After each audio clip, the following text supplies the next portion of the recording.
मेरे सतगुरु के इस पावन धाम में आने वालों भक्तों संत समागम में आओ सुनाओ तुमको कहानी सत्य पुरुष अवतार की। आओ सुनाओ तुमको कहानी सतगुरु कबीर अवतार की, निर्गुण निराकार की। आओ सुनाओ तुमको कहानी। तो भैया आप मन के ये भजन बहुत सुंदर लगे समझला। ये जिन भजन आप मन लिखे हो, कब लिखे हो, का सोच के लिखे हो कि मैं कबीर भजन गाऊं, है ना? और कौन से स्टूडियो में रिकॉर्डिंग कराए कर, सबसे पहली सन भी बता दे कि कब कराए।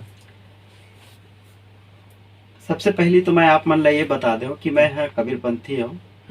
जब हम छोटे छोटे रहें, कक्षा 6वीं 7वीं में पढ़त रहें, तो ओमा अक्सर कबीर साहब के बारे में ये सुनने ला पढ़े ला मिला है कि गुरु कबीर साहब जो है वह विधवा ब्राह्मणी के पुत्र है। अच्छा। तो ये बात एक साहित्यिक दृष्टिकोण से जो पुस्तक में लिखे रहे इसे वहां तक तो बात ठीक है, लेकिन वो बात हमला हमेशा कचोट है। अच्छा। काबर कि ये बात है हमार धर्म या हमार जो पंथ है ओकर हिसाब से यह बिल्कुल भी सत्य बात नहीं रही से। अच्छा। तो फिर मन में ये भाव शुरू से रही से कि मोला एक दिन ऐसे काम करना है कि ये सत्य बात ला जो आने वाले जो पीढ़ी है वो जान सके कि वाकई में सदगुरु कबीर साहब कौन रही से, कहाँ से आए रही से, और वह संसार में ये जग में आके का करिस, तो और ओकर जन्म कैसे हुईस, ये सारा चीज ला लिखे के मोर योजना बनिस जी। जेन ला मैं 2003-4 में चालू करे जी, और लगभग मोला 1.5 साल लगिस ये पूरा प्रोजेक्ट ला कंप्लीट करे बा जी।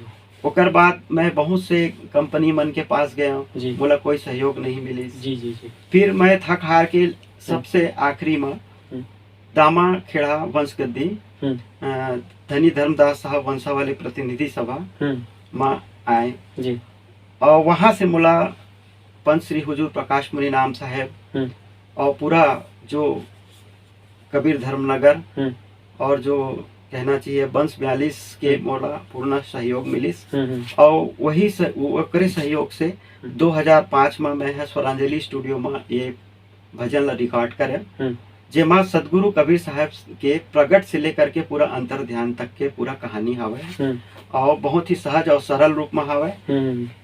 तो एक बाद 2005 में माघ मेला में मेला के जो शताब्दी वर्ष में विशेष के तौर पे पंच श्री हुजूर प्रकाश मुनि नाम साहब के द्वारा एला विमोचन करेगी, जिनला अपार सफलता प्राप्त हुई।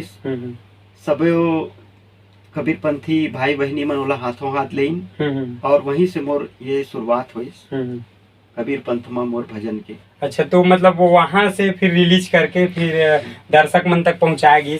अब ये गीत के आप मन दर्शक मन बताना चाहूँ यूट्यूब में आप मन सुन सकते हो।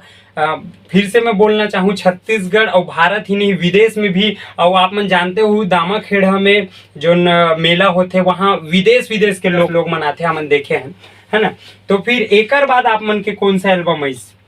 ओकर बाद मोर दूसरा एल्बम आइस हमें आप ही का सहारा है जी, जेमा सबको मेरी साहेब बंदगी जो भजन रही से जी, वो बहुत ज्यादा पॉपुलर हुई और कबीर पंथ में जन जन तक पहुंची, जिला अपार सफलता प्राप्त हुई।